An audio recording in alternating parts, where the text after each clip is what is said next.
اعوذ باللہ السمیع العلیم من الشیطان الرجیم بسم اللہ الرحمن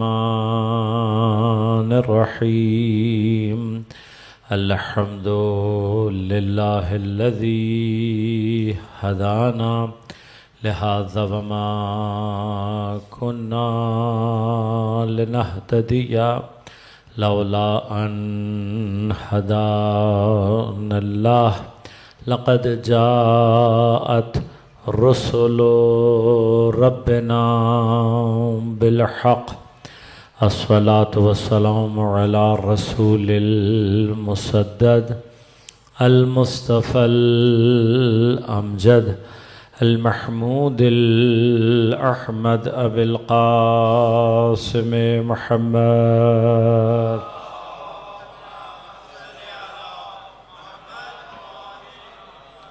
والصلاة والسلام على أسد الله الغالب غالب على كل غالب علی ابن ابی طالب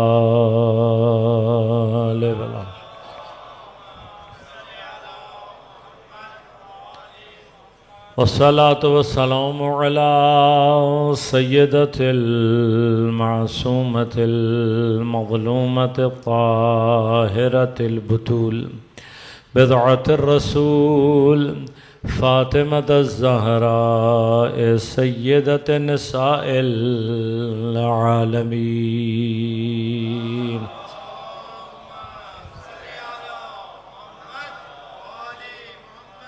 والصلاة والسلام على الحسن المجتبى والحسين المظلوم وأهل بيته الطيبين الطاهرين المعصومين المظلومين المنتجبين المنتخبين لا سيما بقية الله في الأراضين روحي وأرواح العالمين لتراب مقدمه الفداء ولعنة الله على أعدائهم مجمعين أما بعد قال الله تعالى في كتابه الكريم بسم الله الرحمن الرحيم يا أيها الذين آمنوا إن تتقوا الله يجعل لكم فرقانا ويكفر عنكم سيئاتكم ويغفر لكم والله ذو الفضل العظيم صلوات اللهم صل على محمد وعلى آله مومنین کرام سامعین محترم عزیزان گرامی قدر تقوی الہی کے عنوان سے ہماری گفتگو کا سلسلہ جاری ہے۔ موضوع پر گفتگو کے لیے سورہ مبارک انفال کی 29 نمبر آیت کو سرنامہ کلام کے طور پر انتخاب کیا اور آپ کی خدمت میں تلاوت کا شرف حاصل کیا۔ پروردگار عالم ارشاد فرما رہا ہے یا ایھا الذین آمنو، اے صاحبان ایمان، یعنی یہ گفتگو اللہ ان افراد سے کر رہا ہے کہ جو ایمان کے مرحلے تک پہنچ گئے ہیں۔ ایمان کے لیے میں نے جو مجالس ہماری شہداء کربلا میں ہوئی وہاں پر یہ جملہ کہا تھا، ریپیٹ کروں گا کیونکہ میں سمجھتا ہوں کہ یہ مطالب ضرور ہے۔ ایمان وہ نہیں ہے جو ہمارے کانشیس میں ہے، جو ہمارے شعور میں ہے وہ ایمان نہیں ہوتا۔ سائیکالوجی کی یہ بحث ہے، تمام سائیکالوجسٹ یہ کہتے ہیں بلیف وہ ہے جو ہمارے انکانشیس مائنڈ کا حصہ ہے، ہمارے لا شعور میں جو چیز ہے اصل بلیف ہمارا وہ ہے۔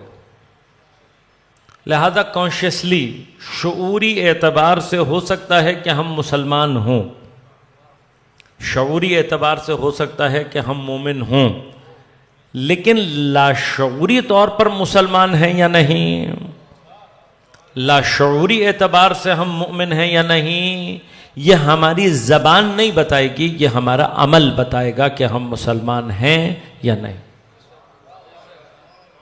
لہذا میں نے مثال اس وقت بھی دی تھی کہ ہم اگر شعوری اعتبار سے ہم سے کوئی پوچھے گا کہ بھئی رازق کون ہے؟ اللہ ہے، اور اس بات پر ہمارے پاس دلیلیں بھی ہیں، اگر کوئی اس سے ہٹ کر بات کرے گا تو ہم شعوری اعتبار سے اس کو رد بھی کریں گے، ڈیفینڈ بھی کریں گے اپنے عقیدے کو، یہ سب شعور میں ہے۔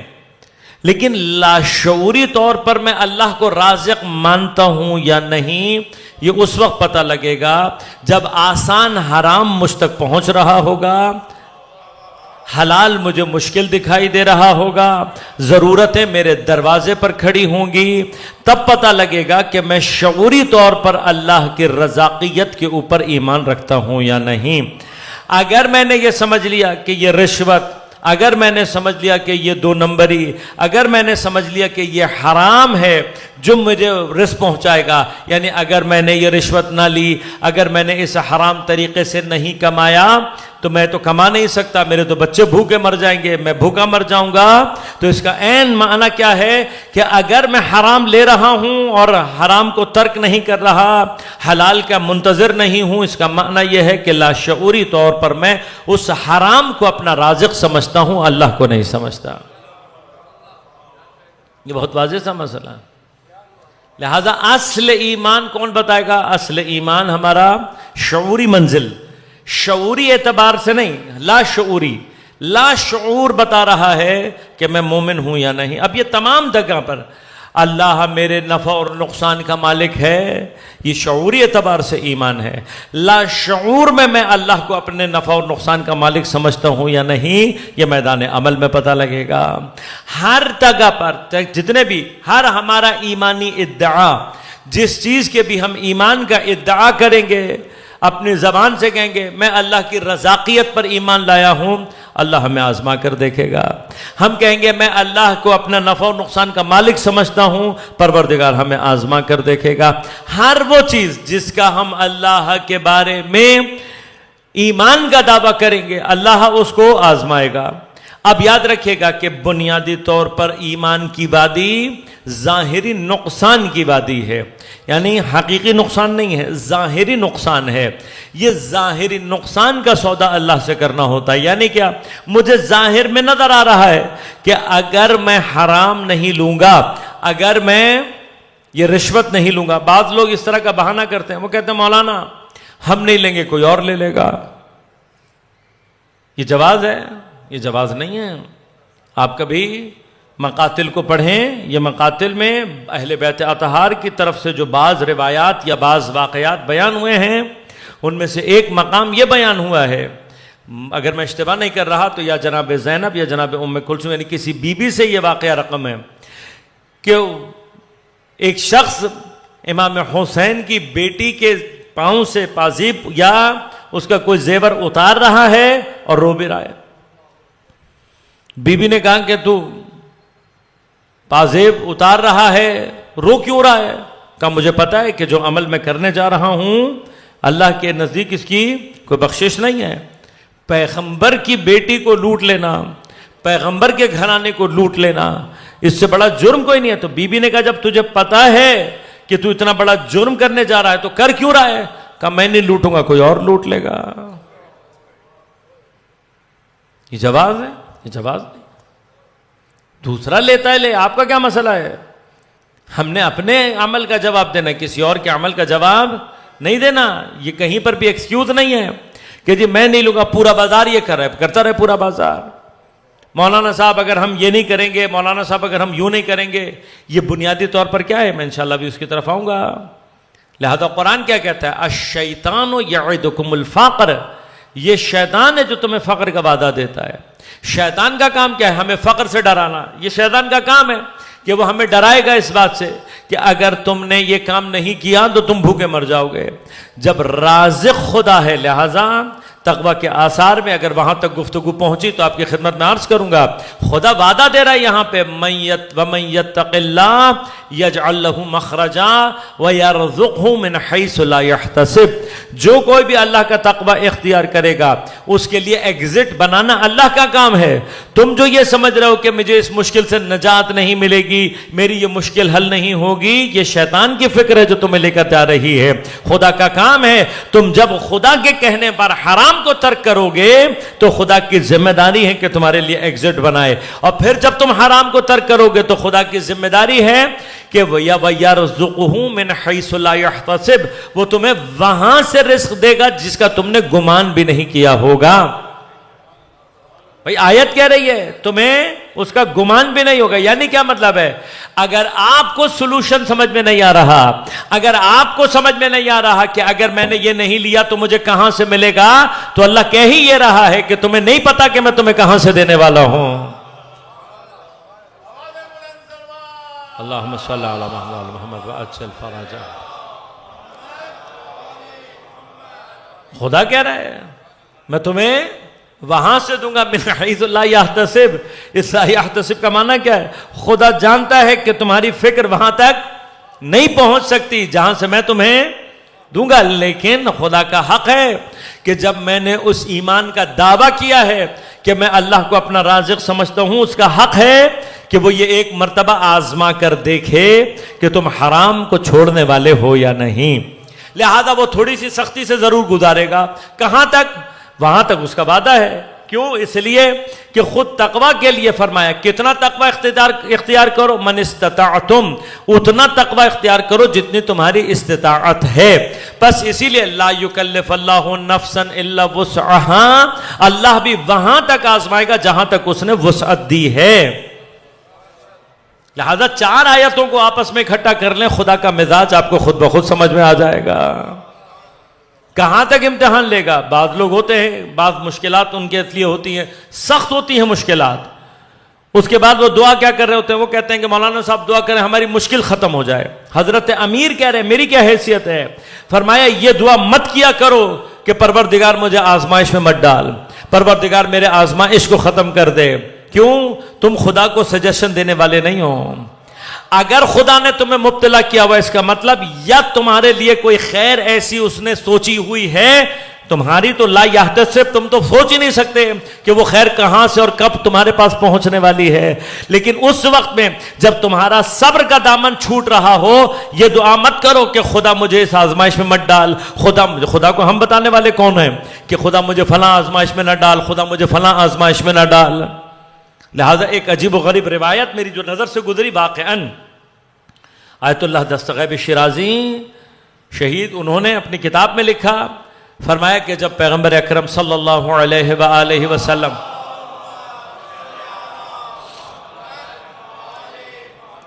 حضرت جب عرش پر تشریف لے گئے معراج میں، تو سفر معراج میں جو برزخ کی جنت ہے اس کے بعض مقامات ان کو دکھائے گئے. تو وہاں انہوں نے بعض جگہوں پر، اب یعنی اس واقعے سے یہ لگتا ہے کہ یہ والی معراج حضرت کو بعد میں ہوئی ہے. یعنی وہاں پر آپ نے چاہا کہ مثلا تبوک کے جہاں جناب حضرت جعفر طیار اور ان کے ساتھ 4 افراد علمداری کرتے ہوئے شہید ہوئے، آپ نے کہا میں ان کا مقام دیکھنا چاہتا ہوں.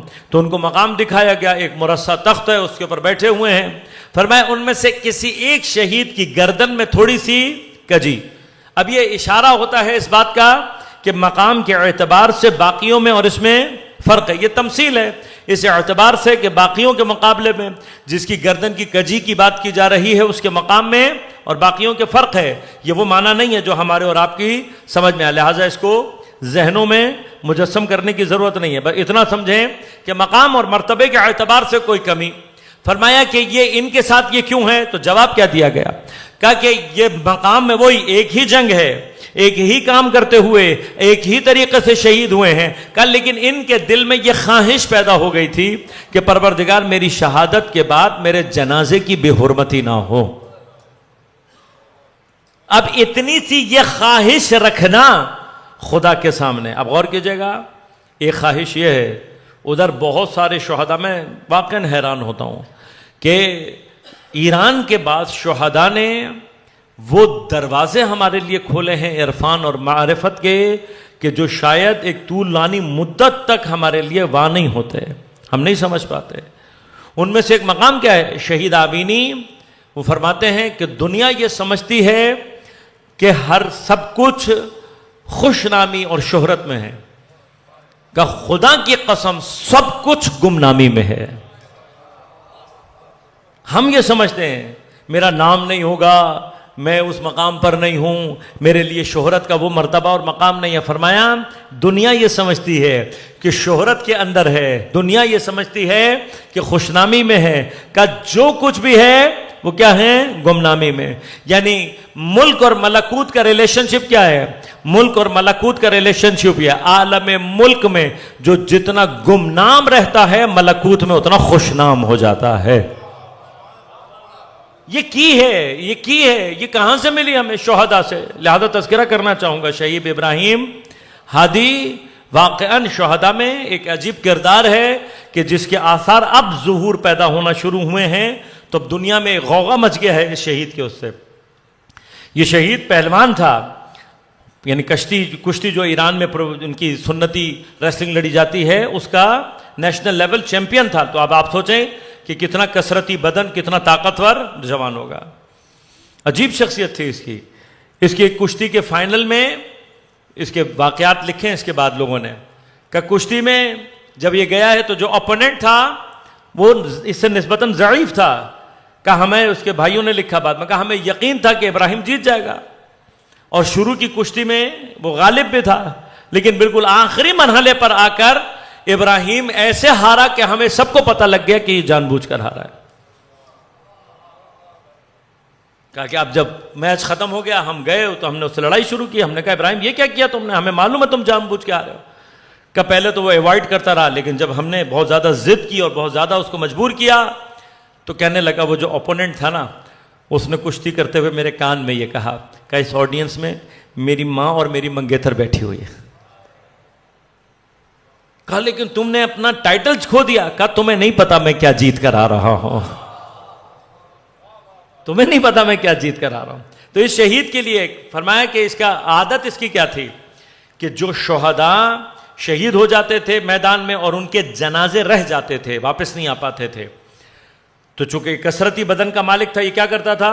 راتوں کو اس کا ایک کام یہ تھا کہ یہ راتوں میں نکل جاتا تھا میدان جنگ میں، اور اتنے خطرناک ماحول میں جا کر شہداء کے جنازوں کو تلاش کرتا تھا اور اپنے ساتھیوں کے جنازے لے کر آتا۔ کہا ہماری ہی لشکر کا ایک ساتھی شہید ہو گیا اور ایک مدت تک اس کا جنازہ نہیں ملا۔ کہا ہادی بھی پیچھے لگا ہوا تھا کہ کسی طرح سے جنازہ مل جائے، اور بہت کوشش کے بعد کافی عرصے کے بعد جا کر بالآخر اس کو اس کا جنازہ مل گیا۔ ایک ایسی جگہ پہ پڑا ہوا تھا کہ بڑی مشکل سے یہ وہاں پہنچا اور بالآخر وہ جنازہ لے آیا۔ کہ یہ جنازہ اس نے بھیجا ہے اور کچھ ہی دنوں کے بعد اس کے اپنے بازو میں گولی لگی۔ اب جب بازو میں گولی لگی تو اس کو بھیجا، کہا جاؤ اپنی ٹریٹمنٹ کراؤ پہلے پھر آنا۔ تو یہ ہسپتال آ گیا، ہسپتال کے اس کی ٹریٹمنٹ ہوئی۔ کہ اتنے میں جس شہید کا جنازہ بھیجا تھا اس کے والد آ گئے ملنے کے لیے، اور انہوں نے آ کر کہا ابراہیم سے ملاقات کر کے رو رہے تھے، روتے ہوئے کہا کہ بیٹے میں نے تمہارا شکریہ بھی ادا کرنا ہے اور تم سے شکایت بھی کرنی ہے، شکوہ بھی کرنا ہے، گلہ بھی کرنا ہے۔ تو ساتھی جو تھے وہ کہنے لگے کہ ہمیں تعجب ہوا، مطلب شکریہ تو سبھی کی سمجھ میں آ رہا ہے کہ باپ کو بیٹے کا جنازہ اگر مل گیا، لیکن شکوہ ہم نے، مطلب ہادی نے کیا ایسی غلطی کی ہے ابراہیم نے کہ جو یہ کہہ رہے ہیں کہ تم سے گلہ اور شکوہ۔ ہادی بھی پریشان ہو، اس نے پوچھا تو کہنے لگے بیٹے شکریہ تو اس بات کا ادا کرنا ہے کہ تم نے ہمارے بیٹے کا جنازہ پہنچا دیا۔ جب تک گمنام تھا، جب تک نہیں پتا تھا ہمیں، تب تک ہمارے دل میں ایک کسک تھی کہ پتہ نہیں زندہ ہے یا نہیں۔ کہ جب معلوم ہو گیا کہ شہید ہے تو چلو کم از کم خدا نے، ہم نے یہ سمجھ لیا اور ہمیں اطمینان آ گیا کہ چلو خدا نے ہماری اس قربانی کو اپنی بارگاہ میں قبول کر لیا۔ بس 2 منٹ کے لیے سوچئے گا کہ جو لوگ اسیر اس وقت گمنام ہیں ان کے گھر والے ہر روز جیتے ہوں گے، ہر روز مرتے ہوں گے۔ رو کر بیچارے کیا کہتے ہیں؟ یہی تو کہتے ہیں رو کر کہ کم از کم یہی بتا دو کہ زندہ ہے یا نہیں ہے۔ آپ سوچیں نا، وہ باپ جو بیٹے کا انتظار کرتے کرتے دنیا سے چلا گیا، وہ ماں جو انتظار کرتے کرتے چلی گئی، وہ بچی جو روزانہ اس آسرے پہ پورا دن گزار دیتی ہے کہ شاید میرا باپ، وہ زوجہ جو بیچاری اس انتظار میں بیٹھی ہے. ہم کہاں ہیں؟ مجھے نہیں سمجھ میں آتا. کچھ اسیر ابھی تک ایسے ہیں جو دبئی میں گرفتار ہیں، ان میں ایک فیملی بھی ہے، یعنی میاں بیوی کو قید رکھا ہوا ہے، نہیں بتا رہے کہاں ہیں. یہ ملت ہے، یہ وہ ہے جس کے پیچھے ایک پوری قوم کھڑی ہے. ہر روز کا مرنا ہے، ہر روز کا جینا ہے، ہر روز کی امید ہے، ہر روز امید بنتی ہے، ٹوٹتی ہے، سخت ہے. اس نے آ کر کہا کہ ہمیں یہ تکلیف تھی کہ پتہ نہیں زندہ ہے یا نہیں بیٹا، شہید ہوا یا نہیں ہوا، کم از کم شہادت سے اطمینان قلب حاصل ہو گیا، ٹھیک ہے اللہ نے قبول کر لیا. کہا تو پھر شکایت کس بات کی ہے؟ کہا شکایت میری نہیں ہے، بیٹے کی ہے. تعجب کیا، کہا بیٹے کی؟ کہاں؟ اس کی شہادت کے بعد، یعنی جب ہم پریشان تھے، جنازہ آ گیا، دفنا دیا. کہا ایک ہفتے کے بعد میں نے اپنے بیٹے کو خواب میں دیکھا. تو شکایت اس کی کیا تھی؟ شکایت یہ تھی کہ بابا جب تک میں گمنام تھا ہمیں ہر روز جناب سیدہ کی زیارت ہوتی تھی، لیکن اب جب سے میرا جنازہ مل گیا ہے تو اب ہفتے میں ایک دن ہمیں جناب سیدہ کی زیارت نصیب ہوتی ہے پورے ہفتے. اب مجھے نہیں پتا کہ یہ اسیر جناب سیدہ کے نزدیک کس مقام پر ہیں، لیکن سوال یہ پیدا ہوتا ہے کہ ہم جناب سیدہ کو کیا جواب دیں گے. کچھ ہماری ذمہ داری بھی بنتی ہے، کچھ ہمارا کام بھی ہے. کہتے ہیں کہ ہادی نے جب یہ جملہ سنا نا تو اشک جاری ہو گئے، اور کہا اس کے بعد وہ کہتا تھا کہ جو میں ڈھونڈ رہا تھا وہ مجھے مل گیا. کیا ڈھونڈ رہے تھے؟ کہ بس یہ ڈھونڈ رہا تھا. کیا؟ کہا کہ میری تمنا اب صرف اتنی ہے کہ پروردگار مجھے ایسی شہادت دے کہ میں مفقود الاثر ہو جاؤں، میرا کوئی اثر ملے ہی نہیں، خدا کی راہ میں گم ہو جاؤں میں. یہ مقام ہے. اور یہ ہوا کنال کمیل، جہاں پر اس کے ساتھیوں کی ایک بڑی تعداد شہید ہوئی ہے. ہر شہید کا جنازہ ملا، آج تک ابراہیم ہادی کا جنازہ نہیں مل سکا. خدا کی راہ میں اپنے آپ کو گم کر دینا، یہ کہاں سے سلسلہ شروع ہوتا ہے؟ یہ صدقات سے شروع ہوتا ہے. اسی لیے فرمایا صدقہ ایسے دو کہ جب سیدھے ہاتھ سے دے رہے ہو تو الٹے ہاتھ کو معلوم. تم جتنا گمنام ہو کر دے گو قیامت کے دن اتنے خوش نام ہوتے چلے جاؤ گے. ہر وہ عمل، لہٰذا بعض بچے آتے ہیں، بعض دوستان آتے ہیں، شکایت کرتے ہیں آغا صاحب کام ہمارا تھا فلانے نے کیش کرا لیا، کام ہمارا تھا فلانے کا نام آ گیا. عزیز من، میں پوری ذمہ داری کے ساتھ یہ بات کہہ رہا ہوں کہ جہاں آپ کا نام نہیں آ رہا سمجھ لیں کہ آپ کا وہ کام خدا نے قبول کر لیا. اب یہ دونوں طرف کا امتحان ہے، دونوں طرف کا امتحان ہے. اس کا بھی امتحان ہے جس کا کام ہے نام نہیں آیا، اس کا بھی امتحان ہے جس کا کام نہیں ہے نام آیا. دونوں کا امتحان ہے. جس نے کام کیا ہے نام نہیں آیا اس نے صرف صبر کرنا ہے. کیوں؟ جب تم نے اللہ کے لیے کیا ہے تو دنیا کو تمہارا نام نہ پتا ہو، اللہ کو تمہارا نام معلوم ہے. اور اگر اللہ کو تمہارا نام معلوم ہے تو اس سے زیادہ کچھ چاہیے؟ اس سے زیادہ کچھ نہیں چاہیے. اگر اللہ کے لیے کیا ہے تو اللہ کو معلوم ہونا چاہیے نا. بھائی دنیا کو نہ پتا ہو مگر اللہ کو تو پتا ہے نا کس نے کیا. جب اللہ کو پتا ہے تو پھر خاموش نہ ہو. اس کا بھی امتحان ہے. کام نہیں کیا، نام چل رہے ہیں تو خوش مت ہو، یہ بھی تمہارا بھی امتحان ہے. اگر کہیں ایسی کیفیت آ جائے جو کام آپ نے نہیں کیا لوگ آ کر آپ کے بارے میں اس کے بارے میں کہیں تو امتحان ہے. وہاں پر آگے بڑھ کر یہ کہیں بھائی میں نہیں کیا، یہ کام میرا نہیں ہے، یہ فلاں ہے جس نے کیا اس کا نام لے. پر دونوں کا ایک ہی وقت میں امتحان ہے، دونوں کے ساتھ امتحان ہو رہا ہوتا ہے. لہٰذا عزیزان من یہ یاد رکھیے گا، اصل جو دنیا میں ہے وہ کیا ہے؟ گمنامی ہے. جتنے کمالات گمنامی میں ہیں اتنا خوشنامی میں ہے. جتنے کمالات بے نام ہونے میں ہیں، شہرت میں، وہ تمام مقامات نہیں. لہذا اب ایمان کی جو بات ہے وہ کیا ہے؟ نقصان کی بات، ظاہری نقصان. ظاہری یعنی ظاہر میں یہ نقصان نظر آ رہا ہوتا ہے، لیکن ایمان کیا ہے؟ ایمان یہی ہے اگر آپ کو خدا کے اوپر ایمان ہے اس بات پر کہ یہ نقصان جو مجھے نظر آ رہا ہے خدا اس بات پر قادر ہے کہ کہ اگر میں خدا کے لیے اس کام کو انجام دوں گا، اس نقصان کو اختیار کروں گا، تو خدا میرے اس نقصان کو فائدے میں تبدیل کر سکتا ہے۔ اگر ایمان ہے اس بات پر کہ خدا میرے نقصان کو فائدے میں تبدیل کر سکتا ہے، اسی کا نام امتحان ہے۔ اور خدا امتحان لیتا ہے، بس جیسے ہی امتحان میں انسان کامیاب ہو جاتا ہے، ثابت کر دیتا ہے کہ پروردگار میں تجھے رازق جانتا ہوں، تو اللہ اس کے لیے وہ دروازے کھول دیتا ہے۔ لہذا عزیزان من، یا ایھا الذین آمنو کہنے کا معنی کیا ہے؟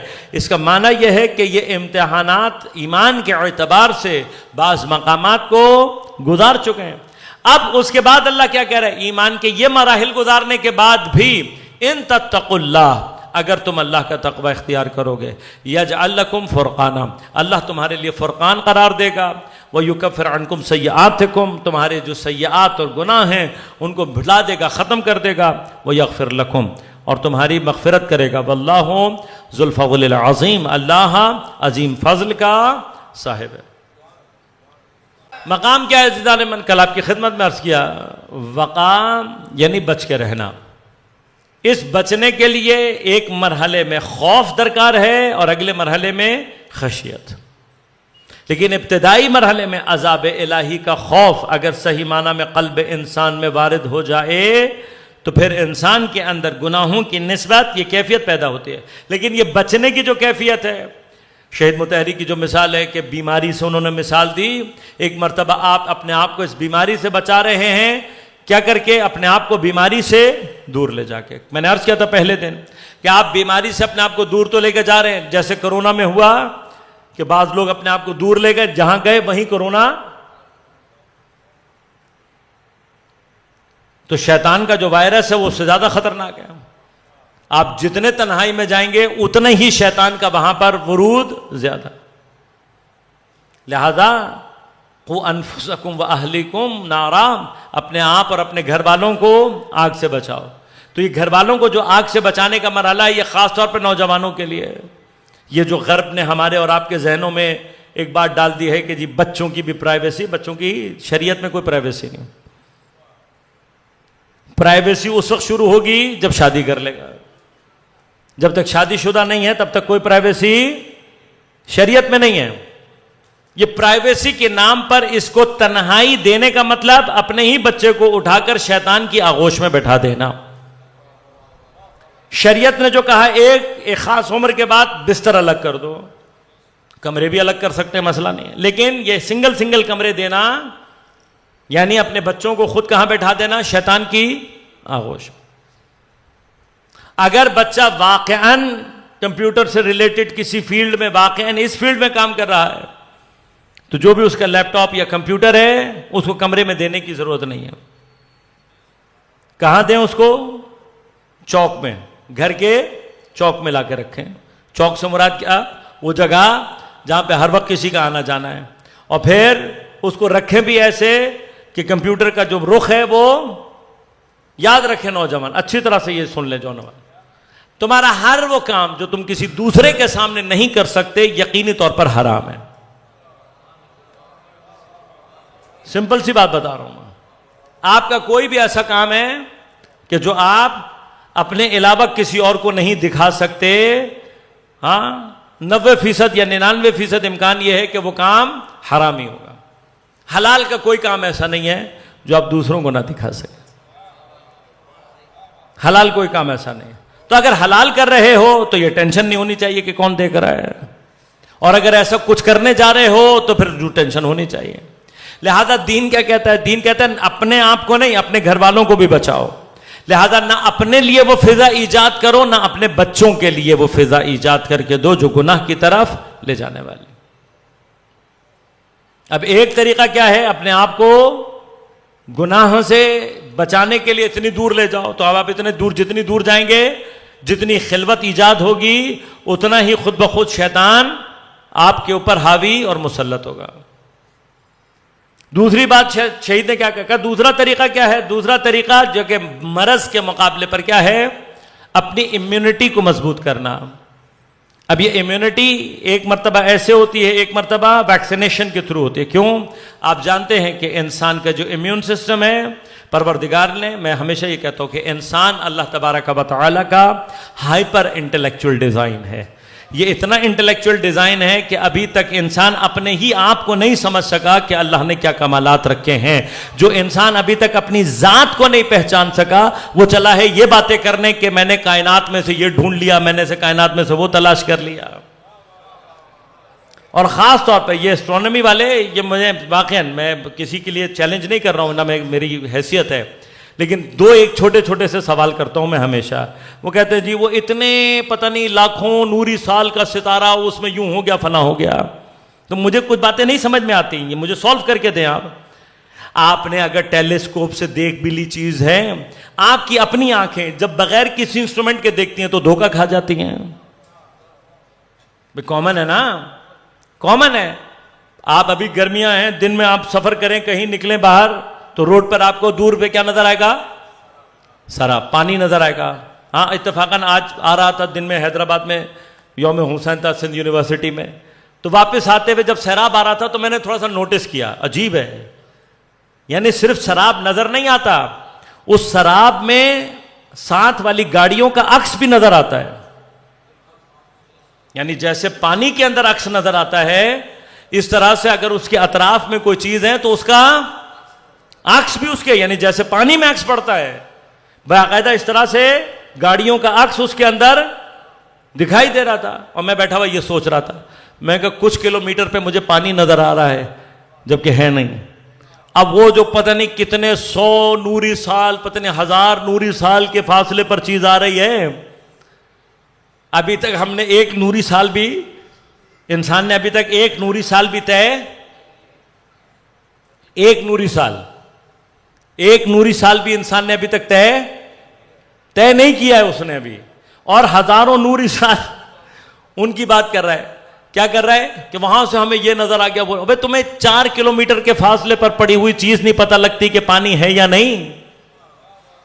تو یہ تم کون سی سائنس ہے؟ لہٰذا میں نہیں کہتا، میں سائنس کا کبھی بھی مخالفت نہیں ہوں، صرف یہ کہتا ہوں کہ سائنس کی جو بھی بات آ رہی ہے فتبینوا، اس لیے کہ اس وقت سائنس دنیا کے سب سے بڑے فاسقوں کے ہاتھ میں ہے. اور قرآن نے کہا ان جاءکم فاسق بنبأ فتبینوا، اگر فاسق کوئی خبر لے کر آئے تو بغیر اس کے اندر تحقیق کیے قبول نہیں کرنا. واحد بات جو کہتا ہوں وہ کیا ہے کہ یہ جو تم بالکل آنکھیں بند کر کے کہتے ہو جی سائنس نے کہا ہے، یہ طریقہ غلط ہے. ایک زمانے میں دین کی بلائنڈ فیلوشپ تھی، اب سائنس کی بلائنڈ فیلوشپ ہو رہی ہے. بلائنڈ فیلوشپ وہاں پر بھی غلط تھی، بلائنڈ فیلوشپ یہاں پر بھی غلط ہے. بلائنڈ فیلوشپ نہیں ہونی چاہیے. کریٹیکل اور اینالیٹیکل اپروچ، جیسے آپ دین پر سوال کرتے ہیں ویسے ہی سائنس پر سوال کریں. لہذا عزیزان من، جو ہمارے لیے مرحلہ ہے وہ یہ ہے کہ ہم نے اس بات کو تھوڑا سا غور کرنا ہے.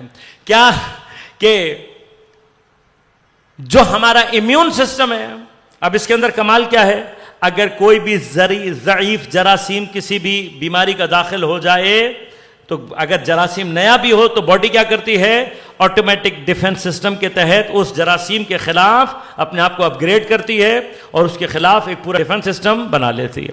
اب اگر آپ کی امیونٹی کے اندر ان تمام بیماریوں سے لڑنے کا سسٹم موجود ہو تو آپ بیماری کے درمیان میں رہتے ہوئے بھی بیماری سے بچ سکتے ہیں.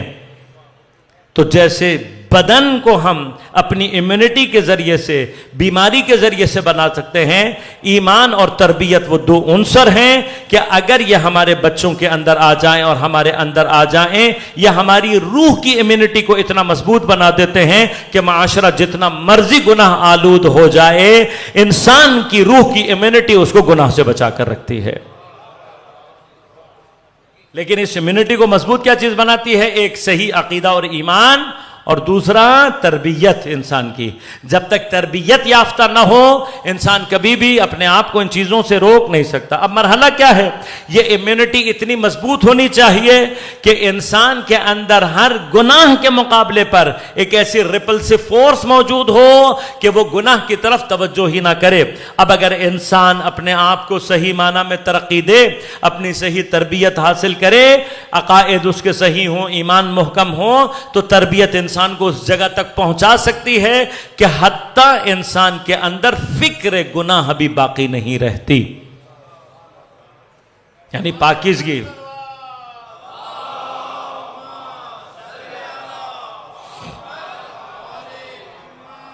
پاکیزگی انسان کے وجود سے شروع ہوتی ہے، اس کے ظاہری بدن سے شروع ہوتی ہے، باطن میں آتے ہوئے روح کے اس مرحلے تک پہنچ جاتی ہے جہاں کے اندر انسان کی عقل اور قلب اتنا پاکیزہ ہو جاتا ہے کہ پھر انسان کے اندر حتی فکر گناہ بھی نفوذ پیدا نہیں کر سکتے۔ وہ مراحل ہیں، ان کے لیے انشاءاللہ کبھی اور موقع رہا تو تفصیل کے ساتھ عرض کریں گے کہ وہ کیا مراحل ہیں، کہاں سے یہ سلسلہ شروع ہوتا ہے، ابتدائی مراحل کیا ہیں۔ لیکن بنیادی طور پر مرحلہ کیا ہے کہ ہم نے اپنے آپ کو گناہ سے روکنا۔ اب یہ گناہ سے روکنے کا ایک عمل یہاں ہے، دوسرا عمل اپنی ذات سے باہر ہے، جو قو انفسکم اہلیکم نارا کہا گیا، یعنی کیا ہے، اس امیونٹی کو، اس سلسلے کو، اس تربیت اور ایمان کی کیفیت کو صرف ذات تک محدود نہیں رکھنا ہے، بلکہ اپنے ذات سے باہر نکال کر جتنے آپ کے اہل ہیں جہاں تک آپ اس کو پہنچا سکتے ہیں پہنچانا ہے۔ کیوں؟ یہاں پر بھی شہید مطہری رضوان اللہ تعالیٰ علیہ کی ہی ایک خوبصورت مثال ہے۔ فرمایا ہمارا معاشرہ، کوئی بھی سوسائٹی، یہ کشتی کی مانند ہے۔ جب کشتی کی مانند ہے تو اب کشتی میں ہر ایک کی آزادی، میری مرضی والا کام نہیں چل سکتا۔ کیوں؟ کشتی میں اگر ہر آدمی اپنی مرضی چلانے لگے تو کیا ہوگا؟ اب کوئی شخص اپنی مرضی چلاتا ہوا کشتی میں سوراخ کرنے کی کوشش کرے تو آپ کرنے دیں گے؟ بھئی دیکھیں، یاد رکھیے گا، یہیں سے کسی بھی جامعے، کسی بھی معاشرے کے اندر جو آزادی کا کانسیپٹ ہے وہ یہاں سے سمجھ میں آتا ہے۔ یہ جو ویسٹ ہمیں یعنی معاشرے کے اندر آزادی کا کانسیپٹ دینا چاہ رہا ہے، یہ آزادی کا کانسیپٹ نہیں ہے، یہ حیوانیت کی طرف سفر کرانے کا مرحلہ ہے۔ ابھی ہی پچھلے دنوں کسی نے وہ شیئر کیا ہے، یہ میری مرضی کرتے کرتے وہاں تک پہنچ گئے ہیں کہ اب انگریزوں میں ایک طبقہ ایسا تیار ہو گیا ہے کہ جو کہتا ہے جی میں چونکہ اپنی مرضی سے کتا بننا چاہتا ہوں تو یہ میرا حق ہے کہ میں کتا بن کر رہوں، لہٰذا وہ کتوں کی طرح چل رہے ہیں، کتوں کی طرح پھر رہے ہیں، کتے بنے ہوئے ہیں باقاعدہ، گلے میں پٹا ڈلوا کر اور اپنے منہ پر اپنے کتوں کی طرح سے آوازیں، کتوں کی طرح سے حرکتیں کرنا، یہ ہو گیا، یہ آنا شروع ہو گیا ہے۔ یہ اس وقت غرب کی جو معاشرے کے وہ جو ایکسپیریمنٹس کر رہے ہیں ان کا نتیجہ یہ نظر آ رہا ہے۔ اب یہ وہ الارمنگ سائن ہے جو ہمیں بتا رہا ہے کہ اس کا مطلب کیا ہوا، یہ ساری یونیورسٹیاں، یہ ساری تعلیم، یہ ساری سائنس، یہ سب کچھ ان کو کہاں لے کر جا رہا ہے؟ اگر اس کا نہائی نتیجہ یہ نکلنا ہے تو پھر ایسی سائنس پر بھی لعنت اور ایسی یونیورسٹیوں پر بھی لعنت۔ اگر آخر میں جا کر ہم نے خدا نخواستہ نعوذ باللہ من ذالک کتا بننا ہے تو بھیا ایسی تعلیم سے جاہل ہونا بہتر ہے، ایسی سائنس سے بغیر سائنس کے جینا بہتر ہے، جس میں آخری نتیجہ ہی نکلنا ہے۔ بس اگر آپ کو ویسٹ کے اب بھی یہ مکروہ چہرے نظر نہیں آ رہے اور اب بھی آپ ذہنی طور پر ان کی غلامی سے باہر نہیں نکلے تو پھر آپ کے لیے کوئی اور جا نہیں۔ لہذا شہید مطہری کیا فرماتے ہیں؟ کہتے ہیں کہ معاشرہ کشتی کی مانند ہے جس میں آپ ہر ایک کو یہ اجازت نہیں دے سکتے کہ وہ اپنی مرضی چلائے، لہذا ایک مرحلہ قو انفسکم و اہلیکم نارا، یہاں پر آ کے کہ صرف اپنے آپ کو نہیں بچانا بلکہ اپنے اہل اور اپنے محلے اور اپنے لوگوں کو بھی بچانا ہے۔ یہی بچانے کا عمل، غور کیجئے گا، یہی بچانے کا عمل۔ کیوں؟ اس لیے کہ اس دنیا کی، عالم دنیا، عالم ملک، اس کی کیفیت یہ ہے کہ یہ عالم تنازع ہے، اس کے اندر تنازع کی کیفیت ہمیشہ باقی، یہ پازیٹیو اور نیگیٹو یہ ہمیشہ اس سوسائٹی کا حصہ رہیں گے۔ عالم مادہ کے اندر یہ صلاحیت نہیں ہے کہ ایک ہی وقت میں پازیٹیو اور نیگیٹو دونوں اپنے کمال کے ساتھ ایک ہی چیز سے ایک ہی ڈائمنشن میں ظہور کریں، عالم مادہ میں نہیں ہے۔ عالم ملکوت کسی حد تک بعض چیزوں کو، بعض تنازعات کو ختم کرتا ہے، لیکن صرف واحد ذات پروردگار عالم کی ایسی ہے کہ جس کے اندر تمام کمالات کہ جن میں سے بعض ہمارے اور آپ کے حساب سے ضد بھی بن رہے ہوں، پروردگار کی ذات میں ایک ہی وقت میں اپنے تمام کمال کے ساتھ ظہور بھی کرتے ہیں اور اسے ٹکراتے بھی نہیں ہیں۔ لہذا وہ عین اس عالم میں کہ وہ اول ہے کمال کے ساتھ، وہ آخر بھی ہے کمال کے ساتھ، وہ ظاہر بھی ہے کمال کے ساتھ، وہ باطن بھی ہے کمال کے ساتھ، وہ رحمان بھی ہے کمال کے ساتھ، وہ جبار بھی ہے کمال کے ساتھ، وہ رحیم بھی ہے کمال کے ساتھ، وہ قہار بھی ہے۔ یہ کیفیت یہ صرف ذات پروردگار عالم ہے کہ جو اس چیز کو تحمل کر سکتا ہے، یہ اس کی ذات ہے کہ جس کے اندر یہ ہو سکتا ہے۔ اس کے بعد کائنات میں کسی کے لیے بھی تمام کمال کے ساتھ اس کو ظہور دینا یہ اصل مخلوق کے بس کی بات ہی نہیں ہے۔ لہٰذا جیسے ہی خلق کا مرحلہ شروع ہوتا ہے، یعنی خالق اور مخلوق جہاں سے جدا ہوتے ہیں، کمال خلق جہاں سے ظہور کرتا ہے، وہاں پر کم از کم اس کا تقاضا یہ ہے کہ جیسے ہی مخلوق ظہور میں آئے وہ کم از کم دو کیفیات کے ساتھ، یعنی دو اس کے حصے ہوں۔ لہذا فرمایا کہ اول ما خلق اللہ نوری، یہ کہا کہ اللہ نے سب سے پہلے میرے نور کو خلق کیا، لیکن ساتھ ہی ساتھ کیا کہا؟ انا وعلی من نور۔ کیوں کہا؟ اس لیے کہا کہ یہ بتائیں کہ وہ جو نور اللہ نے خلق کیا ہے، مخلوق ہونے کے اعتبار سے مخلوق اس وحدت کو کبھی بھی اپنے اندر لا ہی نہیں سکتی جو وحدت پروردگار کا خاصہ ہے۔ لہذا مخلوق اپنی ابتدا میں ہی ایک سے زیادہ ہوگی۔ اب ایک سے زیادہ ہو کر گنتی کہاں تک جانی چاہیے یہ ہمیں نہیں پتا۔ کمال مطلق نے لیکن ہمیں یہ بتا دیا کہ میرے کمال کی ابتدائی تجلی بھی اگر کچھ حصوں میں بٹتی ہے تو وہ 14 سے زیادہ نہیں ہوتے۔ اب یہ 14 میں کیوں ہوتا ہے یہ ہم نہیں سمجھ،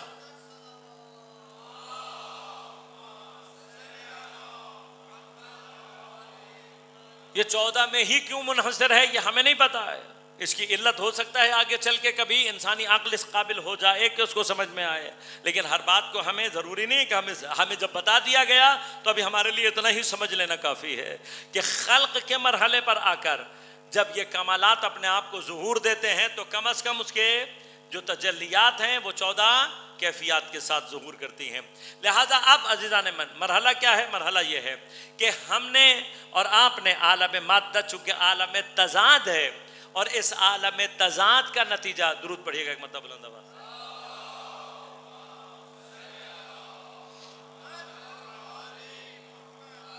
قبلہ مولانا حجت الاسلام والمسلمین رضا جعفری صاحب یہ میرے استاد بھی ہیں، میرے سینئر بھی ہیں۔ میں ان کی خدمت میں صرف ہاتھ جوڑ کر یہ کہہ سکتا ہوں کہ قبلہ ایک چھوٹے سے طالب علم کی حیثیت سے کچھ جسارتیں پیش کر رہا ہوں، اور اگر کوئی بھی اشتباہ اور غلطی ہو تو بالکل اصلاح کا طلبگار۔ یہ وہ مراحل ہیں جب ہمارے لیے بھی چیزیں سنگین ہو جاتی ہیں۔